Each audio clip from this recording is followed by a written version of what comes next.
What is the maximum number of programmers you can put on a project team? I don't know. How many can you get? Hi guys, it's Daniel Markin with another week of Nerd Roundup. If you've never been to a Nerd Roundup before, Nerd Roundup is a weekly discussion of the tech news of the week from tech people with an emphasis to kicking back and having fun. I believe a team that can joke together and have fun together can do about damn near anything, and I do my best I can to find people from all sorts of different viewpoints to do that. Now, today we have Mark Danziger, old James, what's his name, and John Kern. Hey guys, how's it going?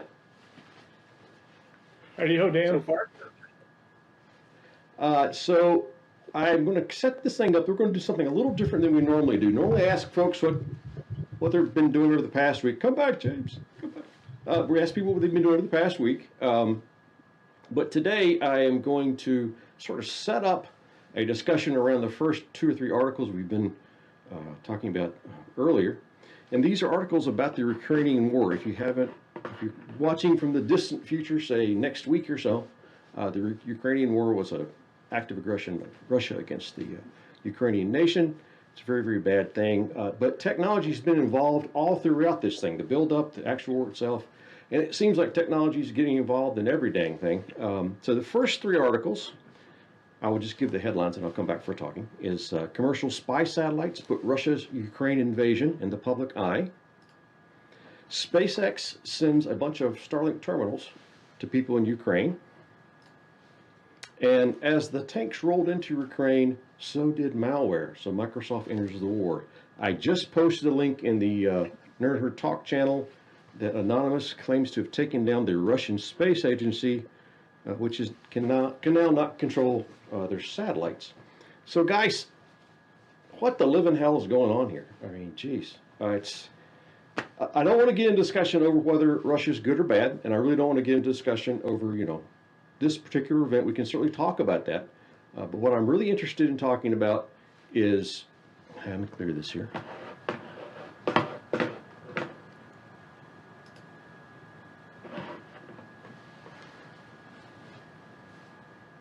You want to be on point on these articles? So say it again, please. Oh, I'm sorry. You froze. We lost you for about the last 40 seconds. So I shared several articles about technology in the Ukraine situation. There is a breaking article that Anonymous has taken down the Russian space agency, and they can no longer control their satellites.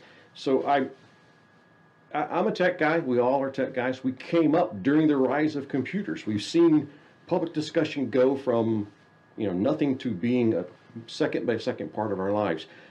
I'm okay with talking about Ukraine and Putin and all that stuff, but I would like to generate something of value 20 years from now. So I want to talk about how we got here, where we think we're going to go from here. The 4th article is, let me see, where's this? Experts say that soon almost the entire internet will be generated by AI. So obviously, obviously the computer's not our record player. Okay, it doesn't show us movies or send us newspapers in the mail. The computer is an extension of our brain. It provides us sensory information. We put output to it. It's expanding its ability to stretch our brain and integrate with our brain. We're also getting very good at generating things that aren't true. How do we get here? Mark, have you been? I'm sure you've been following along with what's happening, right? Yeah. So let's talk for a minute about the Metaverse, because I think that's really the good shorthand term for what it is. No matter how much Facebook has tried to make it a brand, and the Metaverse comes from a classic science fiction book called Snow Crash, right? In which basically most nation states have collapsed. There's a couple random assassins wandering around with nuclear weapons in the sidecars of their motorcycles. And most people spend most of their time plugged into a 3-dimensional, consensual, I'll use the word hallucination of what the world really looks like. And, in this book, the bad guy is sort of an American who has kind of unearthed a piece of malware that will reprogram people's brains that he can insert into their brains through the metaverse. And he intends to use this to control people all over the world. That's the story. And to a certain extent, it's a dystopian book. It's not a happy making book. Like, people aren't this is not a book where people are like super enthused about living in this world. Doesn't sound like a very happy. That part, Mark. Not a. Doesn't sound like a musical or a dance along. Just wanted to be real clear, right? This is not perceived as a good thing, and I think that it is concerning to me because we've adopted this sort of general era of what I call kind of passivity.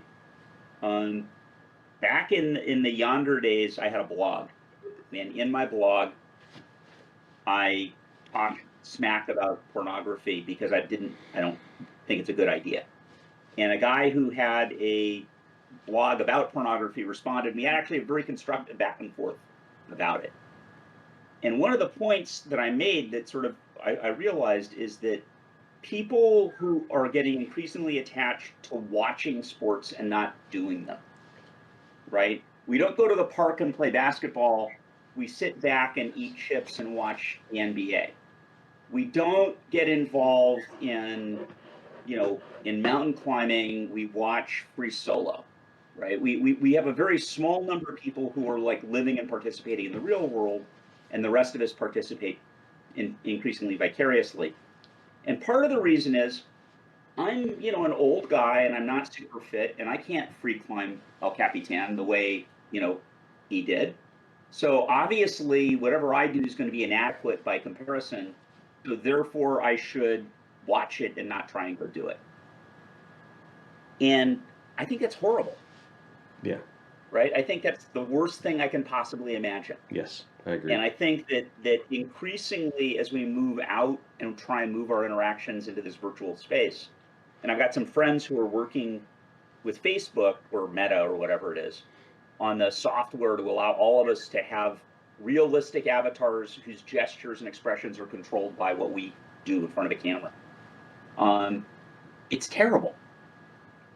Like I think it's a really bad thing. So I agree with you. I think part of this. And I'm going to go back and close it, and I'll tie it off and hand it over. And the reason for that is actually coming to light as we talk about the Ukraine, because at some fundamental level, reality matters. And as much as we try and detach ourselves from it and live in a world of imagination, at some point, the world of reality and the people who still live there are going to come and bite us. So that's my rant. A pretty good rant.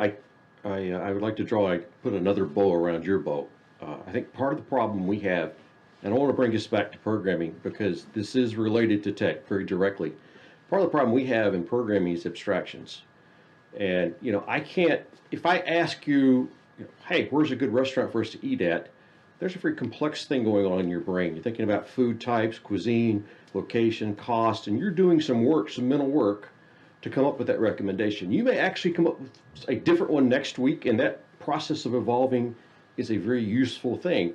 If we abstract that conversation out to just, hey, Yelp, tell me the top-rated restaurant near me, then we take away the underlying work that other person and us are doing back and forth in conversation and exchanging value statements and all that stuff, and reducing that transaction to just, and I'll say transaction, even that's itself abstracting, reducing that whole thing into, boom, here's a couple words, here's the top rate thing, we'll move on. And that's the way we've begun to think about like every damn thing. Like, is Putin good or bad? Are the Ukrainians right or wrong?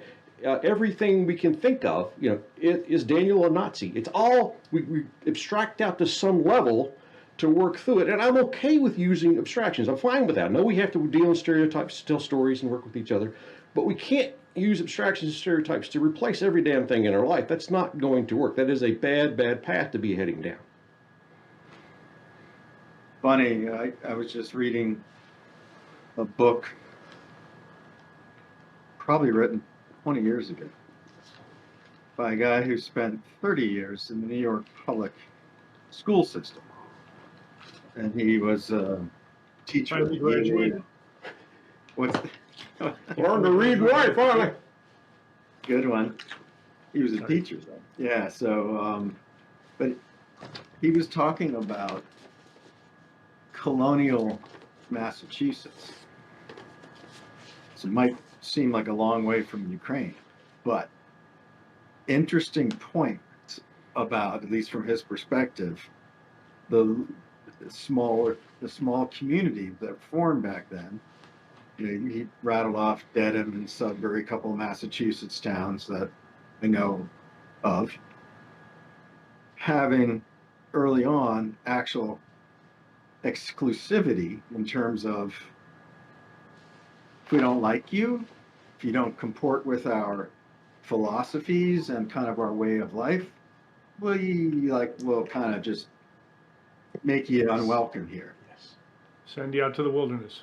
Yeah, so in other words, local control, you know, was fast. It was kind of a way that they could have their culture. But yet they could And- travel town to town. Like you could get up and go to the next town and visit and come back. Exactly. And so you could, yeah, and so the collectively, there was a government above that, which was, you know, tolerated, but kind of there was actually some self-correcting if the town or the parish or, you know, people would vote with their feet. And if they didn't like it, they would leave. They would go do something else. But it's interesting in that as we've ratcheted forward from that sort of local control and, yeah, I mean, being somewhat, you know, today you would say politically incorrect, not including everybody. Yet they achieved remarkable things, remarkable innovation, remarkable, like all kinds of stuff back, you know, for a couple hundred years.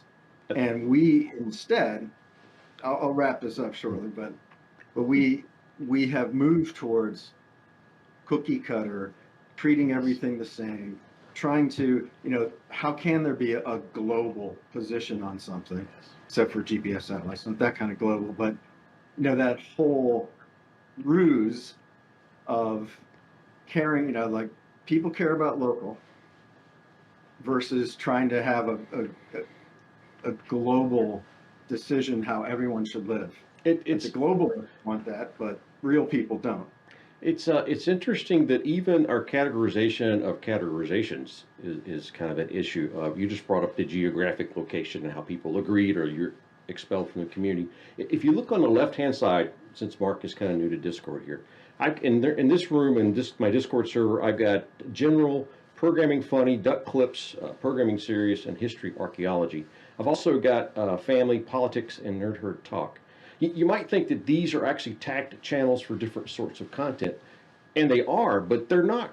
That's not really true. I mean, what they're really about is general is a channel where I think most of the abstractions and words we can use will not be at issue with anybody, and so I don't expect any argument at all in general.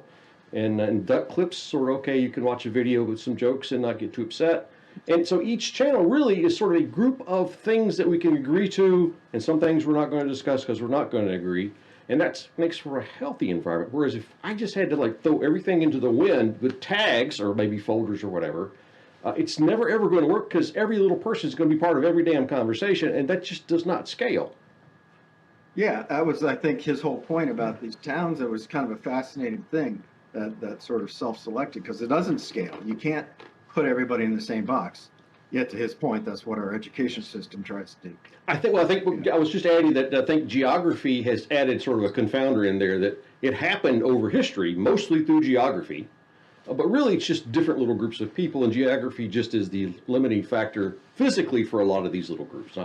We have a lot of instances of people who existed in multiple social groups and were successful in all of them. But I think one of the things, and I think it ties to what you're both talking about. I live in LA, and I've done a fair amount of work in the entertainment space in technology. And there's a phrase in technology called high concept. And those are movies where you can basically explain the movie. It's Die Hard on an airplane. It's something in a something, right? And you immediately get you built the whole movie, right? The rest of it is just the mechanics of blocking and tackling. And the difference between something like that, whether it's a novel or a movie, or a computer program, or an organization, or politics, and art or something really meaningful is that, you know, a novel, like a good artistic novel, is open-ended and complex and unexpected and somewhat emergent.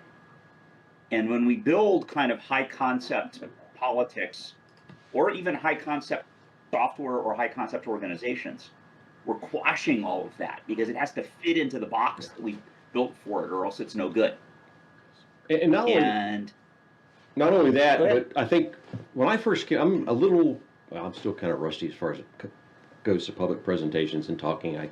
My speech isn't great. But when I first got online, I was even worse.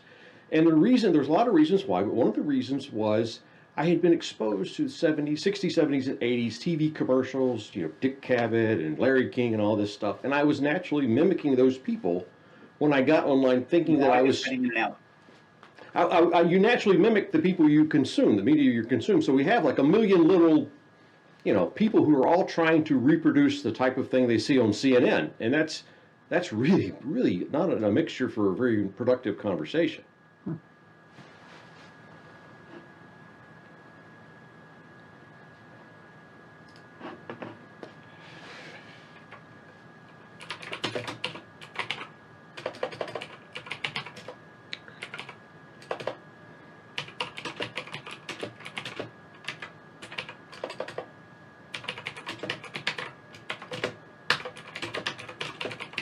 At a Starlink terminal. Yeah, I wonder if you can get. Well, He's back. This is You're for- back. You guys just carry. I think it's working great. Just carry on, and I'll come join back in when I come back. You looked like you were being brilliant. Your audio was cutting in and out. Yeah, oh, yeah, you guys are awesome. I think that last thing that John said was spot on. Whatever it was, It boils down to people like me, low stress. People enjoy a low stress environment. You know, and if you're with people that are like you, that's easier. Yes. Yeah. So fascinating about these actual groups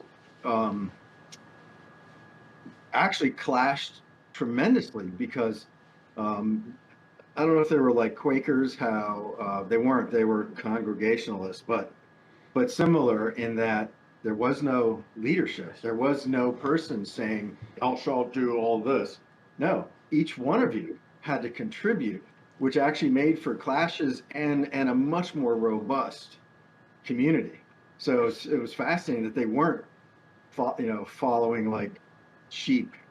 You know, one person, one. Was there a common value system there, though? Yes. Yes, that's the whole Common point. values and Yeah. not agreement on all issues. I'm not saying that, but if you're approaching problems from the same, kind of general perspective, that's going to be, easier to handle. So it's like making your own coloring book. Each community is they make their picture of the coloring book, and then members inside are free to color inside that picture. And there's a whole bunch of pages of different colors, drawings that you can color inside, and they all may have strict rules. Don't color outside the lines, but each picture comes together differently. And it reminds me of a VP or a co-owner telling me when I asked him about why, his company seemed pretty awesome. What's some of your secrets? And he said, well, a lot of it is we try to hire for culture. And that's what these small communities did. They brought, had people that shared with a shared culture, so that a lot of you didn't have that friction, and There's some respect between the people involved. Mm-hmm. I'm a big fan of the History Channel or the History Forum on Reddit, which is, it's got millions of members, and they do a great job of explaining historical things. They have a very small number of negatives. Don't do this. And by enforcing those negatives, pretty seriously, they managed to have this great, great community. And one of it is, don't bring up something that's happened in the last 20 years. Don't write a top-level comment that you're not able to back up with books that you've not actually taught yourself. It doesn't take a lot of bounds to create an area where you can do some really cool stuff. I think the problem is everybody thinks that they're, a freaking engineer, and everybody wants their own set of 4,000 rules instead of maybe the 10 or 20 you need to actually have a functioning community. Yeah, like the 10 Commandments worked pretty good for a while. Yeah, I bring you these 10 commandments. you. Well, it leaves room for interpretation, certainly when there's 10, and I guess what we need as humans is some interpretation. Yeah, and I think that's the reason for having a smaller number of negatives, because if you have a small list of rules, then you immediately begin discussion of what does it exactly mean to kill? Is it okay to kill in war or whatever? Whereas if you have this overwhelming list of stuff you're not supposed to do, you become a. So we have this really kind of awesome, what would I say, academic priest that would speak at our church from time to time. And he knows Greek and he knows Latin and he knows, so he's saying, do not, in Hebrew, and, thou shalt not kill isn't a very good translation of that. Ooh. And if it was a more accurate translation, it's thou shalt not murder. Yeah. So self-defense, you can, defend yourself, or there's some bad people over there that are trying to kill the people in Ukraine. Maybe there's something to do to them, right? So it's not, killing is not allowed. It's situational. And something got lost in the translation for us English speakers anyway. I'm really having a kind of a cri de coeur here over Nerd Roundup in general, and I want to keep doing it. I love it. It's fun. But it seems like as we go week by week, we're getting a lot more stories about security breaks, hostage taking, ransomware, technology and war. It's turned, in my lifetime, it's turned from Frogger and Donkey Kong to like, holy hell, the Russians are using commercial satellite imagery to bomb Ukrainians or whatever. We've gone past the point where, as a nerd society, as a bunch of programmers, we can say, oh, we just create the tools, we're not responsible. No, we're actually responsible for part of this stuff here. There's some shared values missing in our community. Well, I think if I can coin a fairly famous phrase, why do I rob banks? Because that's where the money is. And 40 years ago, the technology that actually controlled stuff and money was relatively unavailable to the average person.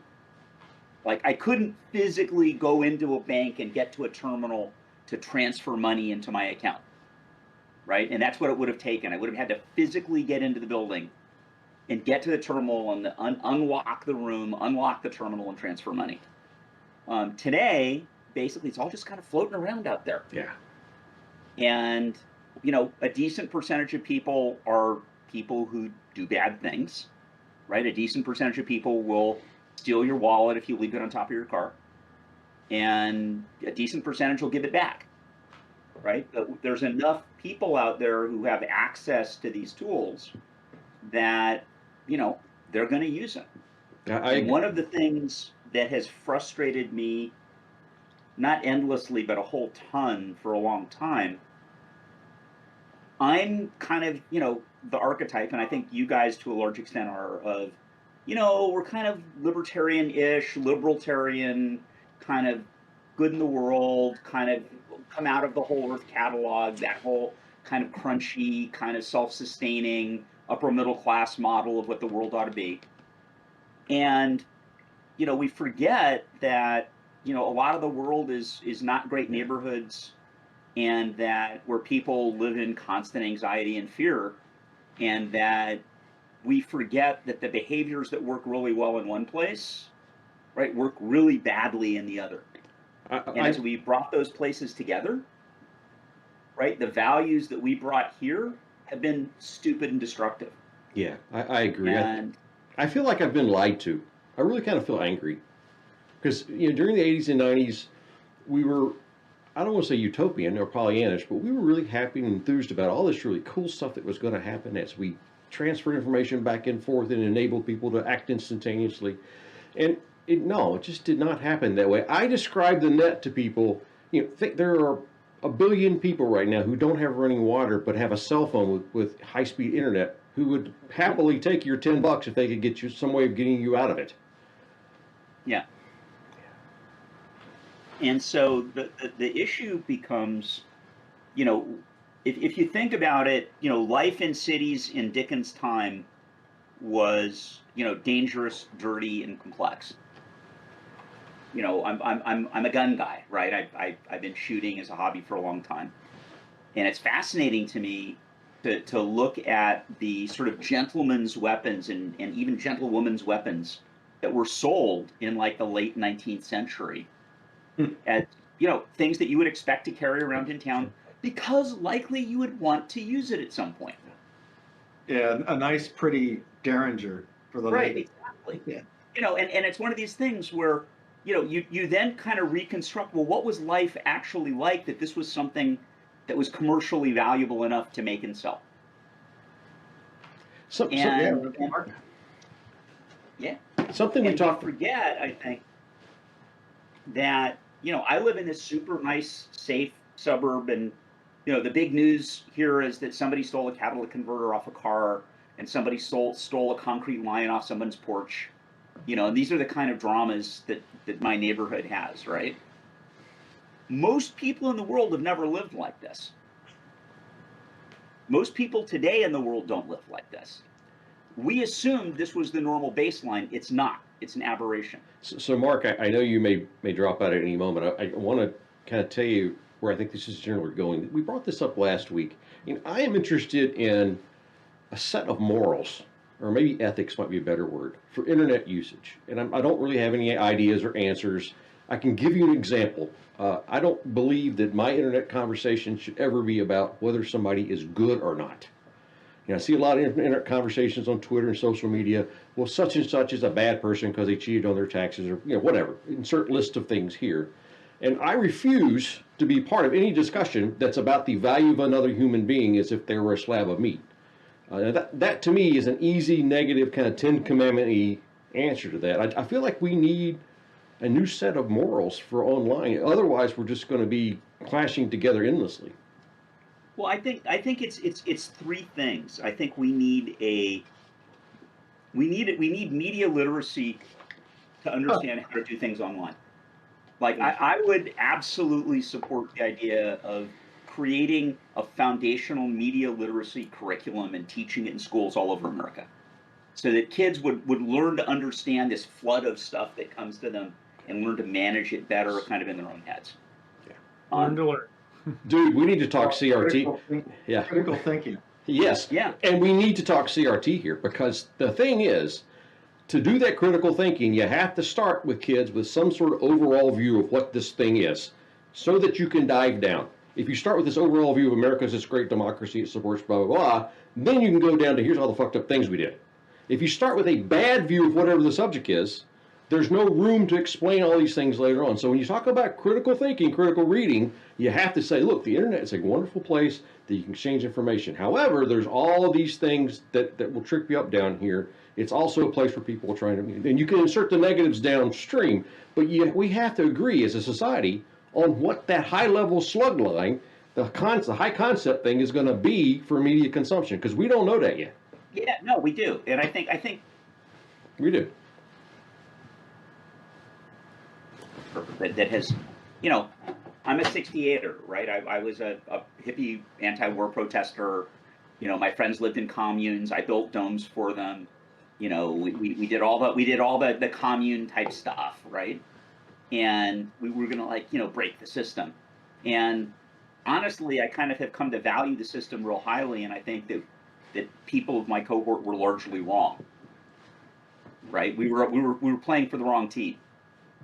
And I think that at some level, we need to come up with a set of relatively common, inclusive, valuable, shared perceptions of the world, so that we all understand that kind of we're in this together. Because your whole thing about that person's a bad person is the desire to send somebody off to Coventry and sort of, get them out of civilized life. And no, they're like my neighbor. We live together. We see each other at Ralph's. I don't want them to go to Coventry. They believe one thing, I believe another. So what? Somebody asked on the IDW room on Reddit the other day, could you please explain to me what the Russian story is with Ukraine? He says, hear all this stuff on the news. Somebody take the Russian side and explain why they're doing this. And of course, there were a bunch of wonderful answers. The Russian society's very detailed, and they've got a hell of a complex backstory. But the real answer is because they can. And I say that sort of halfway facetiously. You say because they can, not as a throwaway phrase, but because the reason they're doing this is much more of a chess problem, that there are all these factors that come to play, to make it worthwhile at this moment than it is a narrative problem where you're trying to create this narrative of the Soviet Union and how all these things happen. So the more we want to sort of cram everything into this high concept narrative thing, the less we're actually going to understand the forces that come to play in each little minute of current news. I think we try to use narrative far too much. Well, that's easier that way, I think. That's as opposed to going through the, I read something kind of fascinating about, when the wall came down and the Soviet states began to fall apart, and Ukraine was instantly the number 3 most nuclear armed country in the world. Yeah. And it's like, well, that sucks. So the West, like NATO and Clinton and whatever, like, hey, you know what? I got it. We got your back. Why don't you give us those weapons and we'll protect you? Of course. It's not working out so well. Yeah. And of course, the unlike the Chinese or the Russians, even, we've got the attention span of like a gnat. So like the U.S. is really pretty shitty at foreign policy because we just, we got bored with that idea, and different president comes along and different NATO people come along, and then poor Ukraine is left with nobody actually has their back, and under Obama and company, whenever Russia took Crimea, nothing happened. So I think 4 years later they take some other chunk, probably nothing will happen. So it's hard to put all that into detail in a newscast. Yeah, you think I think of the We're also forgetting Afghanistan, right? That yeah, see, we have so we're supporting that group, and then boom, one day we're not. yeah. I think I think about the burning of the Reichstag, and I think about Munich and Chamberlain coming back with "There's be peace in our time." We think of these things now as part of this overall narrative of the Nazi Party taking power, but or the Bundeburst, all that. We think of this in terms of the story of the Nazis taking over that dovetails into another story of World War II. I don't think that's really what happened. I mean, I know we like looking at it that way, but I think each of these events, taken at a moment, was the culmination of hundreds of different little variables that made sense and may have been the optimal thing to do. The Nazis may have not burned the Reichstag. Chamberlain may have actually made the best dang thing. Chamberlain may have actually made the best choice he could at the time in Munich. It's wonderful to think of these stories. I know the Russian story. Golly damn, I know that. They went into Afghanistan. Hell, the freaking British were in Afghanistan 150 years ago. And I understand these stories, but if we live in the instant, we don't live in sort of the culmination of some narrative. Whatever we do right now is going to be the result of that's going to be 100 other narratives 100 years from now. We don't know what those are going to be. But it's not. So there's a couple of things, right? I mean, the first thing is that people are fundamentally tribal, right? And Yes, it is.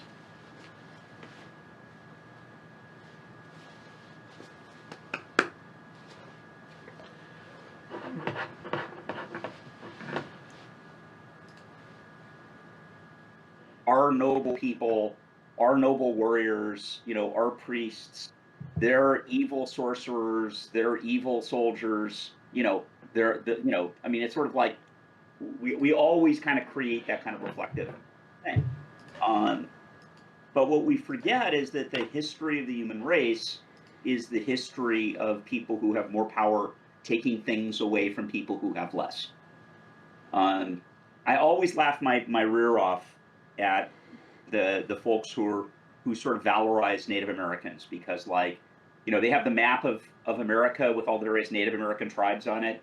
And I'm like, yeah, but what year was that? Because that tribe came over and just kicked the hell out of the other tribe to take their stuff, right? And this other tribe migrated from here to there and wiped out these two tribes on the way. And that's the history of every continent that I know of. Yes. I don't know a continent that hasn't had a history like that. There was a question. There was a question the other day. Antarctica probably, but the penguins, those damn penguins. There was a question the other day about. So Go Something's different now, though, because you can actually create wealth without taking it from somebody else. In our current world, that's possible, right? It's different, with the Industrial Revolution and such. Now, there's a creation of wealth that doesn't mean just taking it from somebody else. But At least to a scale, a huge scale. So there's this question the other day about why the settlers actually took over North America. Were they violent? Was there genocide? What happened with North America? And a historian answered with, that's the old, cultural extinction theory, where a higher level culture meets a lower level one, and the higher level one wipes them out.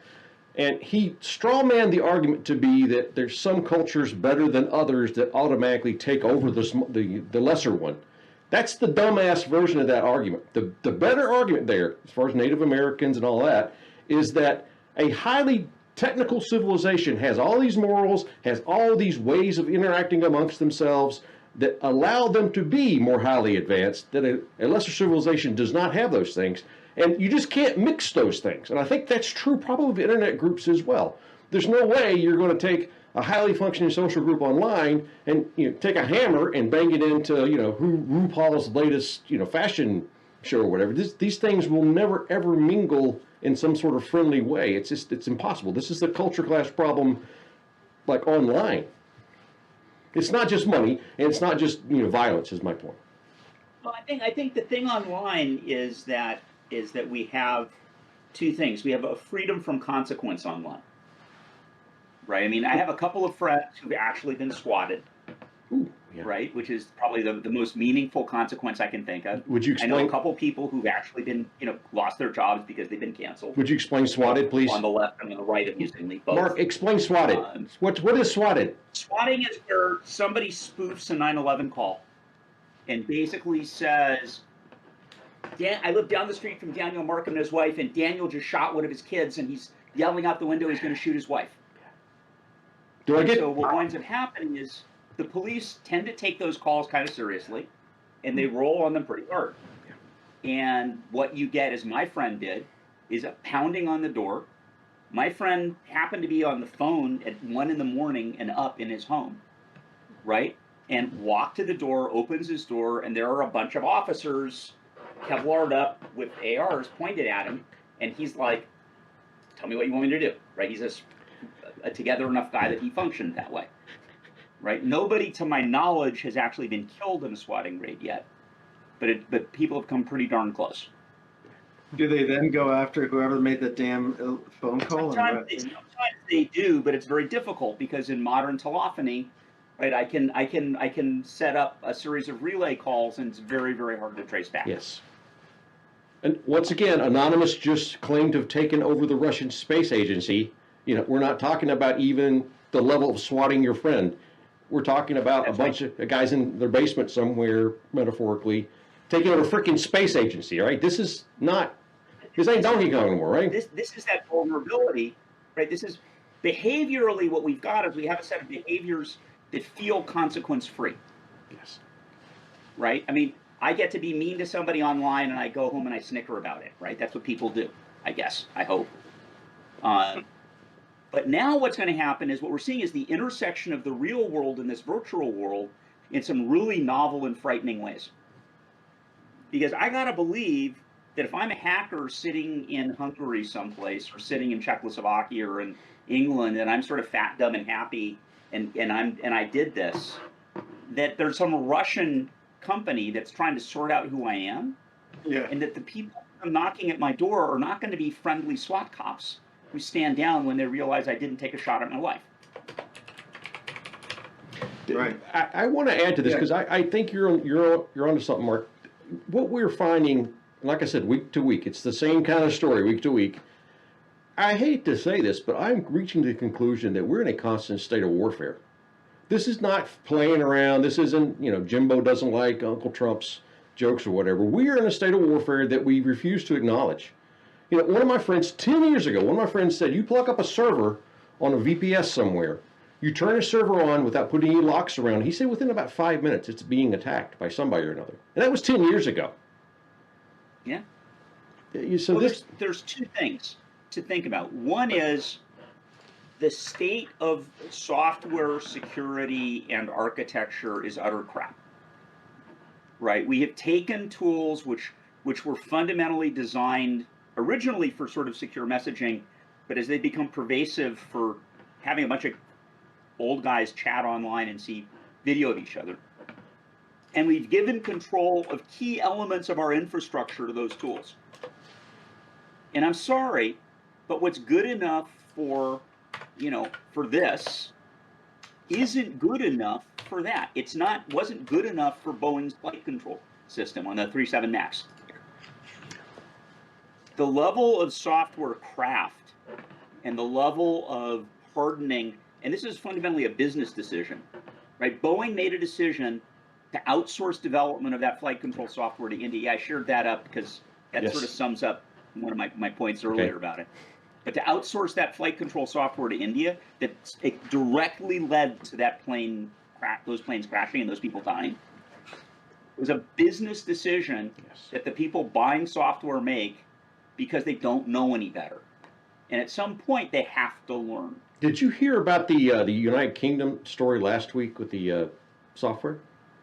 Oh, fine. Okay, so No, United Kingdom is launching an investigation because software they installed in their post offices was unable to add and subtract correctly at all times to tell whether or not the till was valid. This has been going on for about 15 years. Hundreds of people have lost their job. People have gone to jail because the stupid frickin' software can't tell how much money's supposed to be in the till. One guy said, I was my first day using the till. My supervisor stood beside me the entire day. The software said I stole, and I went to jail. So, I mean, the 737 MAX, we're entering some freaking really serious times where people can kill people inadvertently. People can send people to jail inadvertently, and just think of what they could do if they really wanted to. Yeah. We're already seeing it. Here we are, yes. Yeah, there's plenty of weaponizing of law enforcement agencies. Used to be in the bad countries. Yeah, I'm not so sure it's not here. I've had friends contact me behind the scenes saying, hey, look, we're thinking about doing something against Russia in a cyber attack kind of way. And I God bless you guys, not me, but, every little guy with a computer terminal now is his own little Putin or Hitler or whoever, right? Or Roosevelt. Have you folks ever read John Robb? You know who John Robb is? No. That the Robb Report guy? Strategist and a writer. And I started reading him when one of my kids was in Afghanistan. And basically he was a very smart writer about the idea of networked warfare. And I've been following him ever since. He's got a Patreon that's actually one of the ones worth reading. And I'll actually send over a PDF of his latest. And what he's basically saying is that we have an open source swarm attacking a nuclear power right now, at this minute. We do. Right? Yeah. You saw the photo of people lined up in the subway station because Google and Apple Pay doesn't work anymore, and that's how people pay for their Russia subway tickets in Russia. Yeah, Putin, right? yeah. Russia pissing off. So apparently there's a photo of a subway station in Moscow where people are just backed up the stairs because they can't tap their phones and pay for their tickets anymore. Oh, because somebody hacked it? No, because Google and Apple turned off Google Pay and Apple Pay in Russia. Yeah, if you want me to say something controversial, I'll say something. This is controversial. Pissing off 100 million people online that Russia has just done is a far, far more dangerous thing than actually sending their army into Ukraine. And I hate to say that, but it is. It could end up with a lot more people killed. Because what's going to happen is, and Rob goes through this whole discussion kind of very thoughtfully about we carefully calibrate military responses between nuclear powers, right? To carefully signal what our limits are and what we will and what we won't do, right? All these idiots and random actors going out in the world today, do you know that they shut down the service manuals for maintaining GE and Rolls-Royce jet engines in Russia? Their digital online all service manuals are online. There's no paper manual anymore. They turned them off. Yeah, this is bad. This is bad. Yeah, this is from a national standpoint, prestige standpoint, the Russians have committed to doing whatever God knows they want to do here using military violence. And they're kind of stuck now. They got to do whatever they're going to do. They got to do, and we're just going to. The worse this looks, the other million people online are just going to keep escalating in random ways. There was an attack on one of the oligarchs' yachts last week. Somebody tried to blow a yacht up. Not just random either. Some of these big things like Apple and Google, I think, were asked by the government to do that. Oh yeah. Oh, And, they'll do whatever the government asks. They don't give a shit. Right. It's exactly right. They got no morals. That's right. And if they will do it to something, but I got to tell you, it's relatively scary because what we would like not to have happen is to have Putin nuke anybody. Exactly. Right. I consider that a highly desirable outcome. Yes. Yeah, and hearing that they're Anonymous is in charge of the space agency doesn't.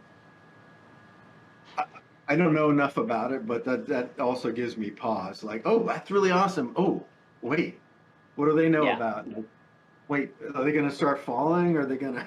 Well, I don't know. I don't know what that means. In one way, maybe it means it cuts off their aerial intel that they might be getting from the Russians that won't get that aerial intel. Yeah, we can dream up good things it might mean, but I can also dream up. Yes. They might run into each other. They might crash. They might fall to earth. They might, I don't know what. And welcome to the 1990s. We can dream up good things that might happen. You can imagine things that aren't realistic too, like that. I mean, orbits are kind of stable, and how much they have to be tweaked to keep those things in the air, I don't know.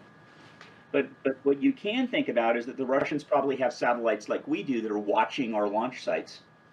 And that they have a very exact awareness of what the state of all of our launch sites and all our launch readiness is at any given moment.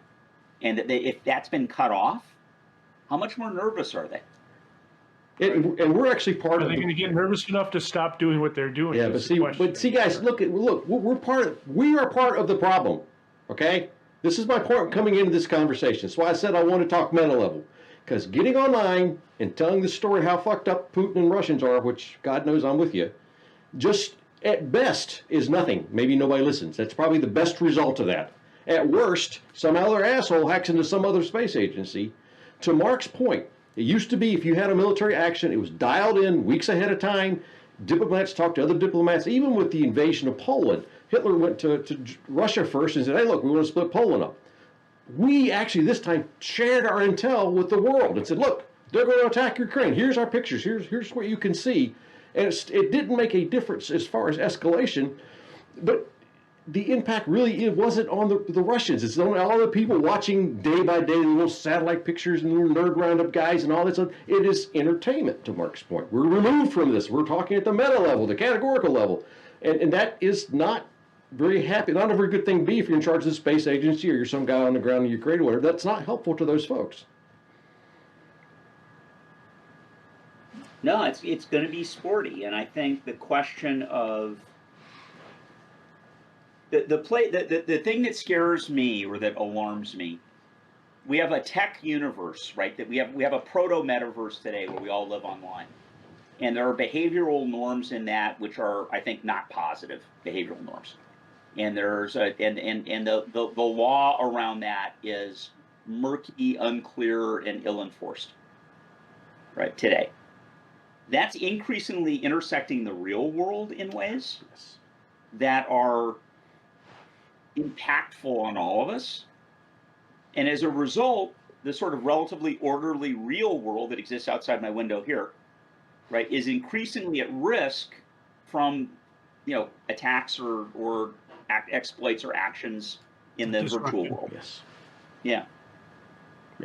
That's one of the reasons I have not talked about Ukraine online is the fact that being a former Marine, I understand this shit's pretty fucking deadly. We're not talking about this isn't what happened to the Dallas Cowboy last week on the Super Bowl or whatever. Yeah, great point. I mean, you guys want to go out for a beer, fine. Every one of these is somebody who is killed serving with my son in Afghanistan. Right? Every one of these is a real person with a family and parents that I probably talked to, and a widow and sometimes kids. Wow. And that's what we're talking about when we talk about this. I supported going into Afghanistan. I supported going into Iraq. The reason why is not because I thought we could, give them democracy or whatever else. Is because as a nation, I supported use of massive weapons that would kill maybe millions of people in those countries. They deserved a chance to at least go out and vote for whoever the hell they wanted to run the damn thing before we did that. And that was worth risking and losing American lives, simply on my own standpoint, from a moral standpoint. Not to take over the country, not to make them better. You guys vote. Do what you want to do, because we're not going to come back again and die. We're going to come back again and kill y'all. And that's a horrible thing. It's a horrible calculus to have to come up with. I've never really shared it online because I'm very, very uncomfortable with that. But the thing is that you have to, when you make these hard decisions, you have to give people a shot at sort of, saying what they want. And if the internet is poisoning that social discussion, whether it's here or overseas, you lose the ability as a citizen of a free country to make perhaps a moral or good judgment around what the country should be doing about damn near anything. We're blind in a lot of ways. Again, I think that we as a country.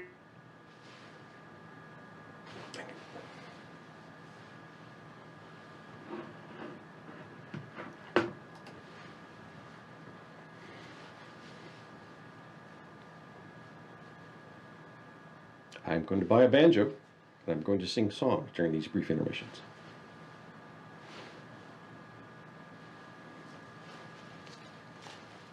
But I think at the end of the day, we need to start figuring out kind of how to collectively define and manage our interests. Yes. And I use the word collectively because that's, I think, where we're really bad. Yes. I watched the State of the Union last night, and I'm not going to take a stand, on Biden or Trump or any of the politicians lately, except I don't like many of them. But I was super hopeful in Biden kind of really trying to kind of pull the room together. Didn't see it so much because he had to do some stuff to sort of, sustain his base. But, I felt like there were a couple moments where there was a little bit of unity and alignment. I'd like to see more of them. I think that we should basically be firing our leaders until we come up with leaders who are prepared to work together. I think that, that's the game. I have an excellent book for you guys. I strongly, strongly recommend it. It's called Fears of a Setting Sun. And the premise of the book is that sometimes we used to deify the founding fathers. We talk about the Constitution and all this. But in fact, the founding fathers just kind of hacked it together best they could. And as they got older, they all thought, oh man, this thing's really messed up. We're going to have a lot of problems. And they viewed it as an experiment that was bound to go wrong at some point in time. So Fears of a Setting Sun, highly recommended. And now over to you.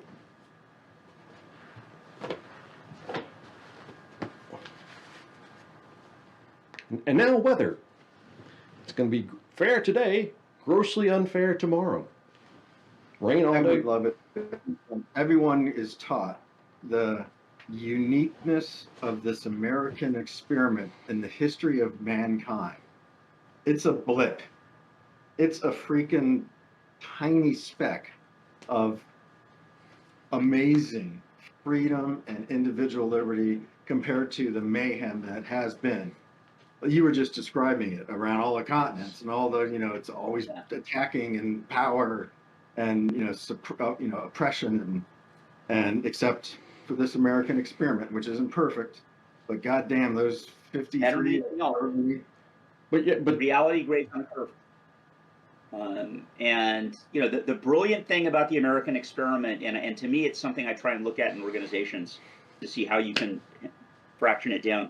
I had a couple great professors in college who taught all this stuff, and one of them made the point that the beauty of the American experiment is that it's open, right? If I lived in France, I was married to a French woman for a while, right? I would never, if I stayed in France for the last 30 years, I still wouldn't be French, right? I'd still be the American, right? My kids might or might not be French.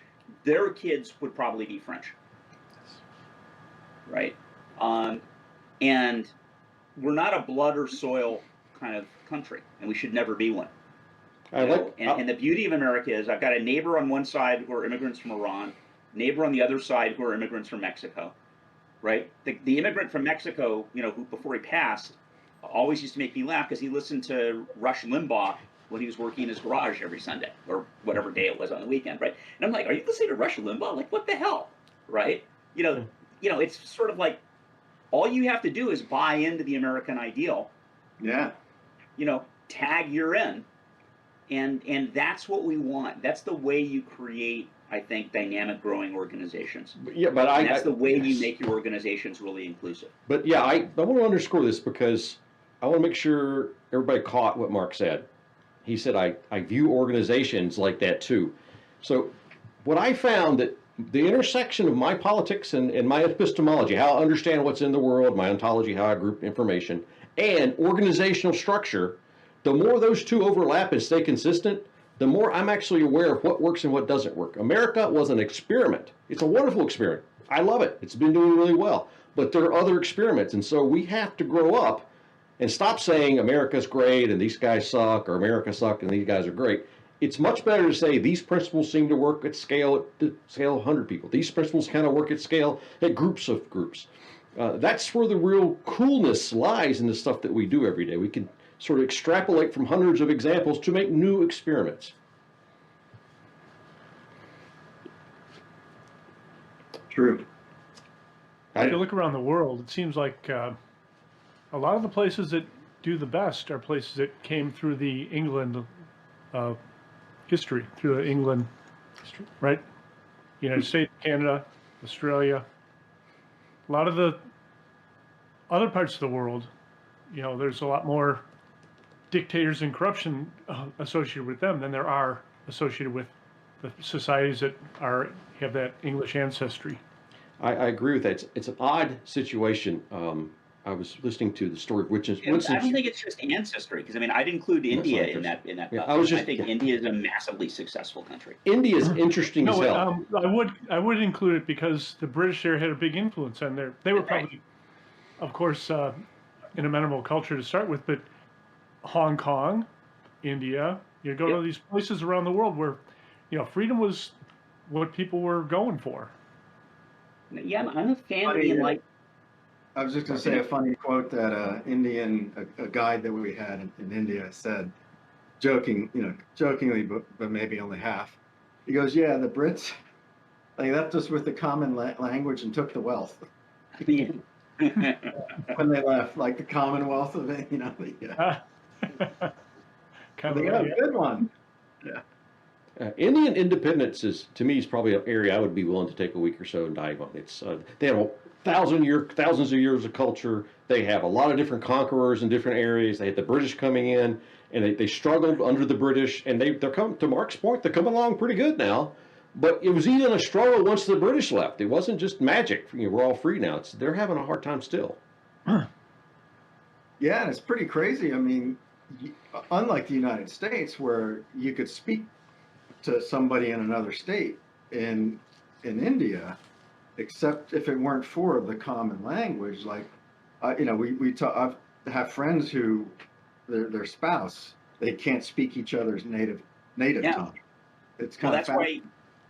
That's what kind of kept them in the Anglosphere is the fact that English is the lingua franca, you know, in India. And then if I'm you know from the South and I speak English, I can deal with somebody who's from the North, right, who speaks a completely different language, but we both speak English. Yeah. And just to keep this appropriately abstract, this is not English because it's English. This is not white people because white people are special. This isn't freedom because we're doing freedom like the Americans did. These are principles that are inalienable, that it doesn't matter what your color is, how short you are, or whatever. A freer society is a more prosperous and happier society, no matter what, no matter what it is. Agilists. Right? I mean, some of us are agilists anyway. I'm an agilist, and the whole point of agile is to bring levels of freedom into organizations. Right? I want people to have levels of freedom and autonomy. That's what I thought.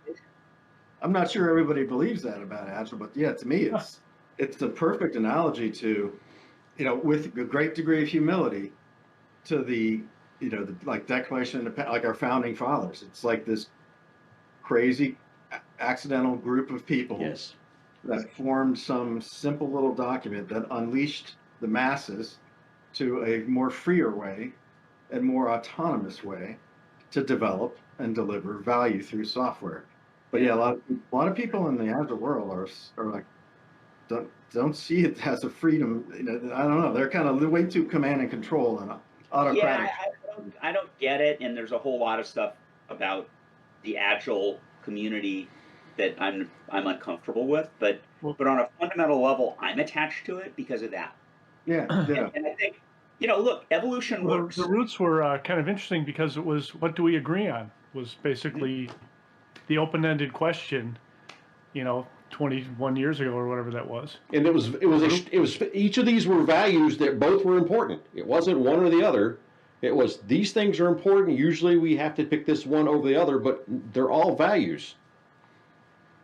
Oh man. Every time I talk, they go away. That's it. Okay.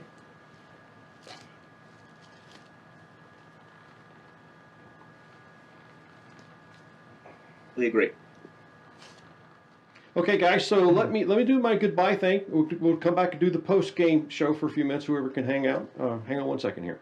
You're going to lose me. Okay. So, thanks for letting me hammer. It's great seeing you both. Mark, Yep. Please come back. Daniel, let's try to connect soon and just keep catching up. Your opinion is most valued here. See you, Mark. Good to see you. Okay. Bye. Well. You have lost yet another hour of your precious time, and we're really happy you came by. This has been an odd kind of nerd roundup because, dang, we didn't do hardly any articles. We didn't do what have you been doing this past week. But I had fun. I had a lot of fun. These are deep topics. Mark is the go-to guy for me when it comes to bringing up stuff that people disagree on, and I'm extremely happy he was here today. I'm Daniel Markham. I will see you on the internet.